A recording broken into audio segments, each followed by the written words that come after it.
चलो सुनो बात। हम लोग इनडायरेक्ट टैक्स में जीएसटी में हम लोग कौन सा नया चैप्टर शुरू किया? Time of supply. इस चैप्टर का नाम ही तुम्हारा क्या बोला? Time of supply. और इसके बगल में तुम लोग एक लाइन लिख सकते हो, क्या बोला था? Point of taxation. वो जो टाइम ऑफ सप्लाई मेरा चैप्टर का नाम लिखा है ना, ये जो टाइम ऑफ सप्लाई लिखा है हम, वो नाम के बगल में तुम लोग क्या लिख सकते हो बोला था? पॉइंट ऑफ टैक्सेशन लिख दो। तो पॉइंट ऑफ टैक्सेशन मतलब सरकार तुमसे जो टैक्स वसूली करेगा ना, कब? वक्त का बात कर रहा है। इसी के लिए वक्त के लोग क्या बोल रहा है तुम्हारा? Point of taxation. इससे बहुत सारा बारीकी है असल में, छोटा छोटा, इसीलिए इसका नाम इन लोग क्या बोला? Point of taxation. ये लोग तुमको फला फला डेट दे देगा, मतलब बिल बना इतना तारीख को, लेकिन सामान डिलीवरी हुआ इतना तारीख को, वो पैसा दिया हमको इतना तारीख को। तो सरकार हमसे जीएसटी वसूली कब करेगा? जब बिल बना तब, जब सामान डिलीवरी हुआ तब, कि जब वो हमको पैसा दिया तब। इसमें बहुत सारा चीज़ होता है, इसीलिए चैप्टर का नाम ही लोग क्या बोला? ये लोग सप्लाई कब मानेगा? तो पहले केस में लोग क्या बोला? Time of supply of goods. बोला अगर हम लोग गुड्स दे रहे हैं, एक होता है गुड्स और एक होता है सर्विस। तो गुड्स के केस में दो होता है, time of supply of goods और एक time of supply of goods. क्या लिखा अंडर आरसीएम? यहाँ पर क्या लिखा बोला हम लोग? आरसीएम। आरसीएम मतलब तुम लोग जानते हो रिवर्स चार्ज मैकेनिज्म। तो पहले नॉर्मल वाला समझ लो, पहले कहानी। Time of supply of goods मतलब हम कौन हो गए बोलो? सेलर। सेलर जब सामान बायर को बेचा तो लोग दो केस बोला, इफ इनवॉइस टाइमली इशूड। अगर इनवॉइस वक्त के अंदर में इशू अगर हो गया तो हम लोग टाइम ऑफ सप्लाई क्या लेंगे? हम लोग डेट ऑफ इनवॉइस। जिस तारीख को बिल बना वही तारीख को हम लोग क्या बोलेंगे? तुम्हारा पॉइंट ऑफ टैक्सेशन किस दिन माना जाएगा? जो तारीख को बिल बना। लेकिन कब? If invoice timely issued. Second scenario क्या बोल रहा है? If invoice late issue. Late issue मतलब जब इशू होना चाहिए तो उस टाइम इशू नहीं हुआ, बाद में हो रहा है। तो इन लोग क्या लिखा है? Due date of invoice. Invoice कब तक इशू हो जाना चाहिए? इनवॉइस कब तक इशू हो जाना चाहिए? फिर हो जाना चाहिए में लोग कितने केस बोला है? दो। Where the supply involve movement of goods. कुछ कुछ होता है जो एक जगह से दूसरा जगह सामान जाएगा। और इन एनी अदर केस। तो बोल रहा जहाँ पर सप्लाई, इन केस ऑफ क्या लिखा हुआ वो? Movement of goods. अगर सामान एक जगह दूसरा मूवमेंट होगा तो उस चेक में ड्यू डेट क्या लेंगे हम लोग? On or before removal of goods. क्या लिखा है बोलो तो? On or before. ये अल्फाबेट में ध्यान दोगे, ऑन और बिफोर। या तो जिस दिन रिमूवल लिया उस दिन लेंगे। जैसे आज मान लो कितना तारीख है? आज 12 मई, 13 मई। तो आज अगर गुड्स रिमूवल हुआ तो 13 तारीख को लेंगे, या तो 13 तारीख से पहले लेंगे। क्या 13 मई का बाद बोला? ऑन और आफ्टर रिमूवल ऑफ गुड बोला? क्या on or before removal of good बोला? बोले अगर मेरा फैक्ट्री से, मेरा शोरूम से जिस दिन माल रिमूवल हुआ, ड्यू डेट ऑफ इनवॉइस उसी दिन मान लेंगे, या उससे पहले मानेंगे। मतलब रिमूवल का बाद का डेट नहीं लेंगे। लोग कहना अगर आज 13 मई को सामान मेरा शोरूम से निकला तो हम ड्यू डेट कहाँ तक मानेंगे? 13 तारीख तक ही ड्यू डेट मानेंगे बस। और इन एनी अदर केस वो लॉर के केस जहाँ पर गुड्स मूवमेंट का जरूरत नहीं है, आदमी आया अपना झोला में पकड़ा, लेते हुए क्या हुआ? चल दिए। कोई इतना बड़ा सामान नहीं है कि जो एकदम मैटाडोर में हो तो तुम्हारा पास जा। अगर ऐसा जरूरी, मान लो तुम मिक्सर मशीन ही खरीदने गए तो तुम मिक्सर मशीन के तो थाना भरी लेके क्या हुआ? घर आ गए। लैपटॉप खरीदी तो लैपटॉप का मूवमेंट ऑफ गुड्स क्या बोलो? ट्रक में करके लैपटॉप भेजेगा कि ट्रक? लैपटॉप क्या बोलता है? लैपटॉप, माउस, कीबोर्ड, ये सब जो हम लोग खरीदते हैं, क्या हम लोग को मूवमेंट ऑफ गुड्स है? डिलीवरी करता है? क्या हम लोग खुद अपना सामान बेचा तुरंत लेके क्या हुआ? आ गए। तो उस केस में लोग क्या बोला? On or before delivery of goods. On or before क्या लिखा है तुम्हारा? Delivery of goods or making available goods to recipient. या जिस दिन हम लोग रेसिपिएंट मतलब बायर, जिसको सामान मिला, तो on or before delivery of goods यहाँ तक, और making available goods to recipient. क्योंकि यहाँ पर तो गुड्स क्या बतेगा? लैपटॉप तुम अपना आराम से बैग में भरी क्या लेते हुए आ गए। तो जिस दिन तुमको अवेलेबल कर दिया, मान लो तुम आज दुकान में गए लेने के लिए, बोला आज ये HP का फलाना मॉडल आज स्टॉक में नहीं है, तो तुम गए पैसा दे के आ गए, लेकिन तुमको सामान दिया नहीं। सामान क्या बोला? आप 25% 30% आज दे दीजिए, 2 दिन बाद लैपटॉप आ जाएगा, आपको फ़ोन कर देंगे, आप ले जाइएगा। तो ड्यू डेट ऑफ इनवॉइस कब का माना जाएगा? Making available goods to recipient, जो दिन देगा उस दिन, पैसा भले से आज हम दे के आए, लेकिन गुड्स उस दिन मिल रहा है कि 2 दिन के बाद मिल रहा है, तो वही लिखा, और making available goods to recipient.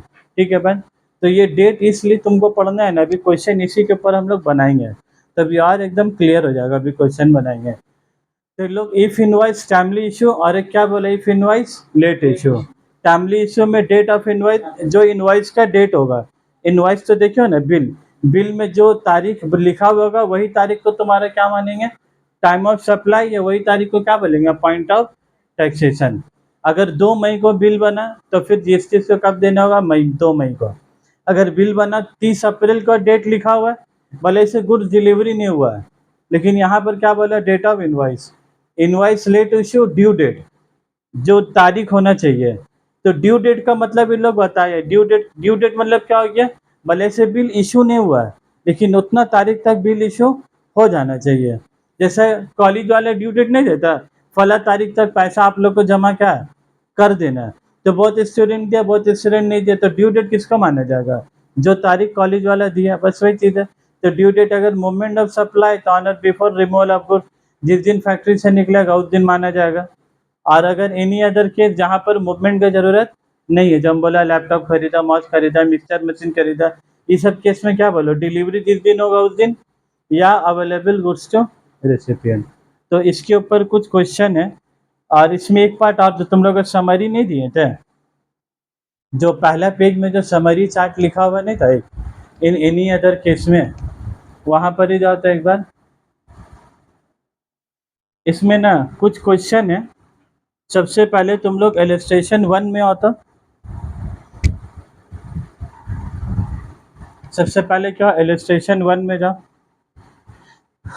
Illustration 1 देख लो पहले।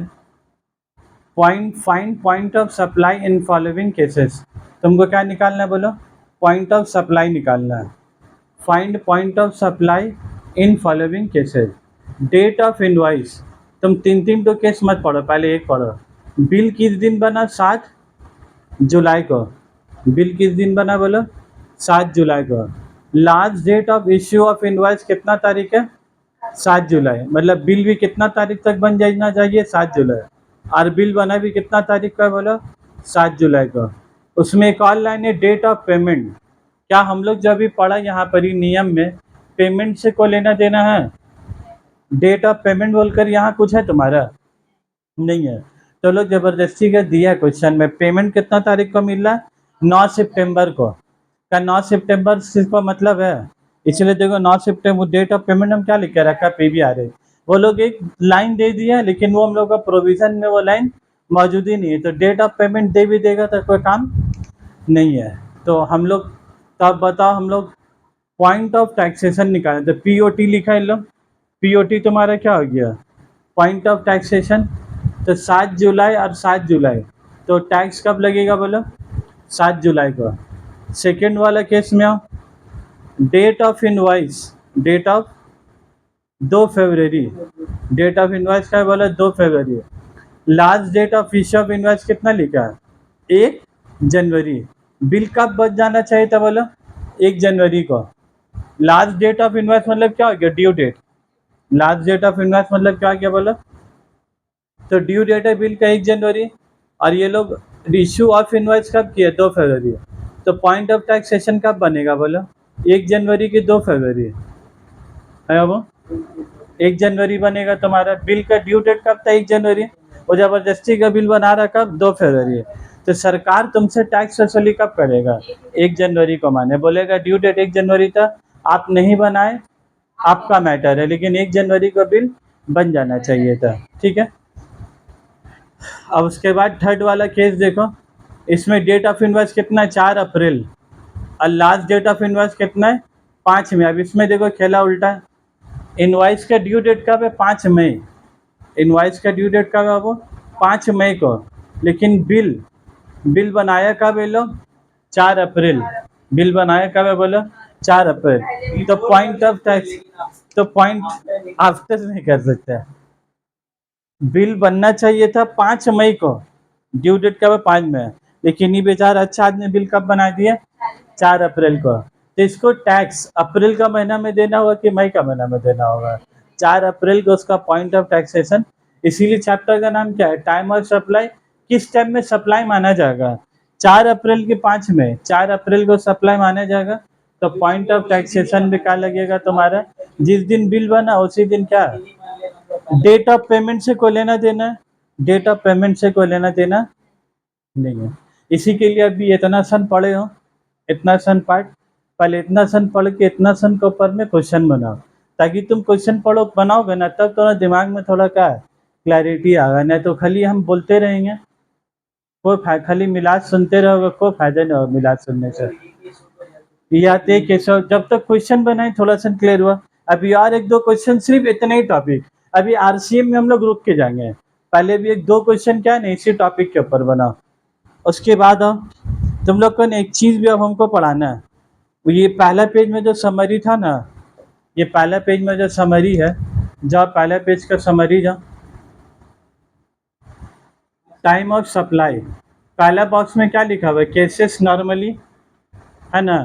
उसके बाद क्या लिखा हुआ है, time of supply of goods, goods के केस में लोग टाइम ऑफ सप्लाई क्या मान रहा है, डेट ऑफ इनवाइस और due date of invoice whichever is earlier. जो लॉजिक अभी हम लोग आया है, 4 अप्रैल को डेट ऑफ इनवाइस था, 4 अप्रैल को तुम्हारा क्या था, डेट ऑफ इनवाइस था, और ड्यू डेट कितना था 5 में, तो विच एज अर्लियर कौन सा है तुम्हारा 4 अप्रैल। ठीक है बात, तो वो लॉजिक से भी तुम क्या जा सकते हो। उसके बाद इलस्ट्रेशन 2 पढ़ो एक बार, क्वेश्चन बनाओगे ना तभी तुमको ना थोड़ा मजा आएगा। देखो एक supply good two by 6 lakh, कितना का गुड सप्लाई कर रहे हो आपको 6 लाख का। The agreement is entered as on 10 October, agreement कब इंटर्ड हुआ बोलो 10 अक्टूबर में। क्वेश्चन देखो ये क्वेश्चन घुमा के दिया बहुत ज़्यादा, एक सप्लाई करे गुड कितना का बोलो 6 लाख रुपए का, एग्रीमेंट कब हुआ मेरा 10 अक्टूबर को, delivery of goods made on कब हुआ 3 जनवरी को, एग्रीमेंट हुआ 10 अक्टूबर 23 को, डिलीवरी कब हो रहा बोलो 3 जनवरी 24 को, with invoice, that is invoice issued on 3 जनवरी, मतलब इनवाइस भी कब इश्यू हुआ 3 जनवरी, सामान डिलीवरी भी कब हुआ 3 जनवरी, लेकिन वो बंदा हमको पैसा पेमेंट कब कर रहा बोलो 6 मार्च, कब पैसा पेमेंट कर रहा बोलो, तो इसमें कितना तारीख हो गया, एग्रीमेंट हो गया 10 अक्टूबर, डेट ऑफ इनवाइस कितना हो गया 3 जनवरी, गुड रिसीव कब हो रहा 6 मार्च। तुमको एक बात बताओ, तुमको क्या निकालना, फाइंड पॉइंट ऑफ टैक्सेशन, तुमको क्या निकालना बोला वो, फाइंड पॉइंट ऑफ टैक्सेशन। मतलब ये चैप्टर का काम ही क्या है तुम्हारा, ये चैप्टर का तो तुम्हारा काम ही क्या, पॉइंट ऑफ टैक्सेशन निकालना। तो सरकार कौन तारीख में तुमसे पैसा चार्ज करेगा, तो कौन जनवरी का रोज बताओ, 3, खाली 3 जनवरी लिखना, अर्लियर, तो time of supply shall be earlier of the, तो तुमको पहले ना प्रोविजन लिखना होगा भाई, ठीक है। Date of issue of invoice कितना 3 जनवरी, ड्यू डेट ऑफ इनवॉइस कितना 3 जनवरी, डेट ऑफ इनवॉइस कब 3 जनवरी, और ड्यू डेट का मतलब क्या हो गया, ड्यू डेट का मतलब तुम्हारा क्या पढ़ा था हम लोग, ड्यू डेट ऑफ इनवॉइस का मतलब क्या पढ़ा था हम लोग, where the supply involve movement of goods, due date का मतलब तुम्हारा क्या हो गया, where the supply involve movement of goods, तो on or before removal of goods, तो सामान रिमूवल कब हुआ 3 जनवरी के रोज, और डेट ऑफ इनवाइस भी लोग कितना लिखा है, डेट इज बोल कर 3 जनवरी, तो विच एवर इज अर्लियर कौन सा होगा 3 जनवरी, 3 जनवरी इत्तेफाक का बात है, इनवाइस भी बन रहा है 3 जनवरी का रोज और सामान डिलीवरी भी कब हो रहा है 3 जनवरी, तो दोनों अगर 3 जनवरी है तो पॉइंट ऑफ टैक्सेशन कब होगा तुम्हारा 3 जनवरी। पैसा दिया कब बोलो 6 मार्च का, पैसा कब दिया, क्या 6 मार्च का मतलब है अक्टूबर में, नहीं तो सप्लाइड हुआ, एडवांस कहाँ दे रहा कुछ, अक्टूबर में तो खाली एग्रीमेंट हुआ बाबू, एडवांस कहाँ कर दिया। क्लियर है एकदम बात, समझ में आ रहा है कैसे बनाना है। ऐसे ही टाइप का क्वेश्चन देगा तुमको, या तो लोग थ्योरी में तुमको खाली प्रोविजन भी लिखने के लिए दे सकता है, कि जैसा हम क्वेश्चन लिख के भी दिया था, state the provisions relating to time of supply of good in case of forward charge.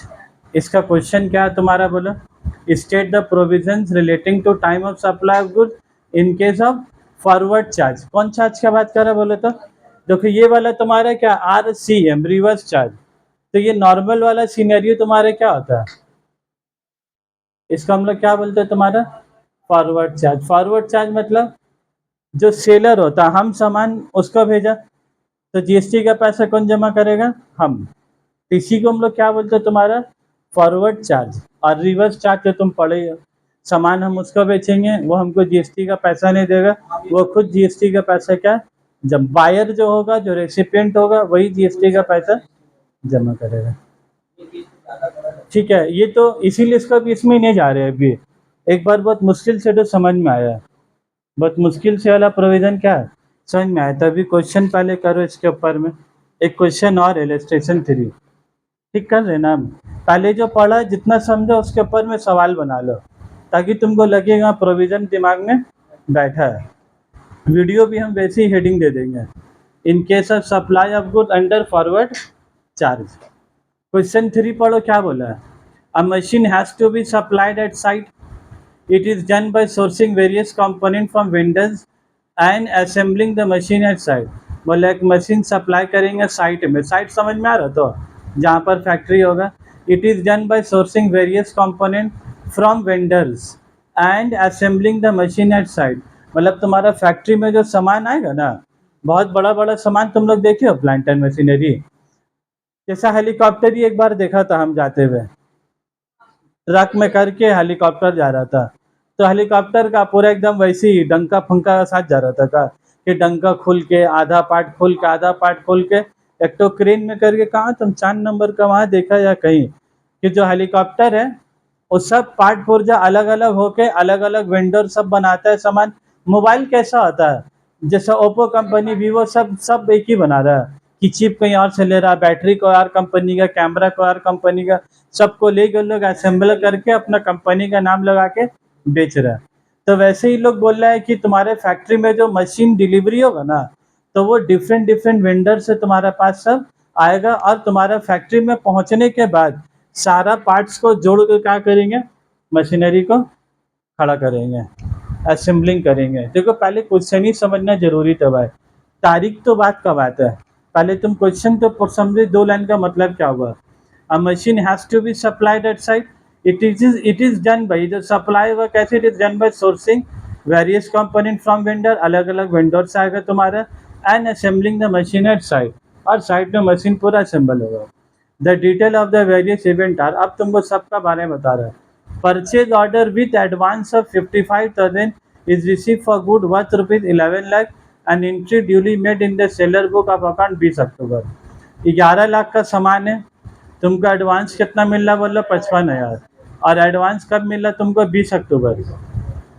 Machine assemble tested at site and accepted by buyer on 17 November. कब टेस्टेड हुआ बोलो 17 नवंबर। देखो उसके ऊपर हम क्या लिखा तुम्हारा ड्यू डेट ऑफ इनवाइस और last date of issue of invoice. क्या बोला हम लोग, बोला तो ड्यू डेट ऑफ इनवाइस, मतलब इसमें 2 टॉपिक है ना, टाइम ऑफ सप्लाई में 2 पार्ट है, देखो बोर्ड में, एक इनवाइस टाइमली इश्यूड और एक तुम्हारा क्या है इनवाइस। तो ड्यू डेट की बात तुम्हारा कब होगा, सामान तुम्हारे पास मूवमेंट हो गया, तुम एक्सेप्ट भी कर लिए, तो तुम्हारे ड्यू डेट कब माना जाएगा बोलो 17 नवंबर। ये प्रोविजन को ना क्वेश्चन पढ़ के तुमको क्या लगाना है, तो देख रहे हो रेड पेन से 17 नवंबर के ऊपर में क्या लिख दिया हम, ड्यू डेट ऑफ इनवाइस। सामान हमको मिल गया, हम सामान एक्सेप्ट कर लिया, मतलब इतना तारीख को बिल बन जाना चाहिए 17 नवंबर को, लेकिन ये पगला लोग देखो इनवाइस रेस कब किया 25 नवंबर को, तो इनवाइस का तारीख क्या होगी उसके बाद हो गया, तो तुम्हारा टाइम ऑफ सप्लाई क्या माना जाएगा 17 नवंबर माना जाएगा कि 25 नवंबर, whichever is earlier, whichever is. ये जो समरी पेज में जो डेट, जगह समरी पेज में क्या लिखा हुआ था, date of invoice summary page में था नहीं लिखा हुआ, देखो सानिया, डेट ऑफ इनवाइस और ड्यू डेट में विच एवर इज अर्लियर। तो यहाँ पर ये जो प्रोविज़न है तुम्हारा डेट ऑफ इनवाइस और due date of invoice whichever is earlier, तो बोलो 17 नवंबर ड्यू डेट और बिल बना का 25 नवंबर, ये दोनों में पहले कौन हुआ तुम्हारा 17 नवंबर। तो तुमको वही आंसर में जाके क्या लिखना है, सजा के लिखना है भाई, डायरेक्ट मत लिख दोगे time of supply shall be 17 November, एक लाइन में तुमको पहले लिखना, in case of supply of goods point of taxation shall be earlier of following, time of supply shall be earlier, the last date of invoice 25 November, और फिर the date last date of invoice और due date इतना हो गया, hence time of supply 17 November, states no GST on advance in case of advance against supply of good. मतलब ये जो 55,000 रुपये एडवांस मिला ना, एडवांस जो तुमको मिला 20 अक्टूबर को रोज, उसके ऊपर में कोई जीएसटी देने का ज़रूरत नहीं है। और जो बैलेंस पेमेंट मिल रहा है 10,45,000 रुपये 9 दिसंबर को, और 9 दिसंबर को जीएसटी देना है तुमको, 17 नवंबर को देना है। बताओ, 11 लाख रुपये का टोटल सामान है, 55,000 रुपये पहले मिल गया और 10,45,000 रुपया ड्यू डेट का बाद मिल रहा है 17 नवंबर के बाद। लेकिन जो सेलर होगा उसको जीएसटी का पैसा 11 लाख के ऊपर कब जमा करना है? 17 नवंबर को। पैसा भले से बाद में मिलेगा, लेकिन जीएसटी का पैसा क्या है? पहले जमा करना। ठीक है, जो दिन बिल बना या जो दिन वो एक्सेप्ट किया है साइट में, उसी दिन उसका जीएसटी का पैसा अर्लियर करें। क्लियर है बात? 3 तो क्वेश्चन बना ली, तो ये वाला आधा प्रोविजन क्या हुआ तुम्हारा? क्लियर हो गया। अब बाकी क्या बचा तुम्हारा?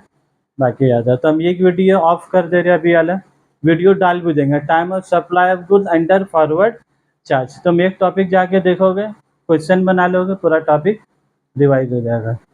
फिर आरसीएम का वीडियो बनाएंगे, ठीक है? ऐसे 20 मिनट 21 मिनट हो गए पूरा पूरे।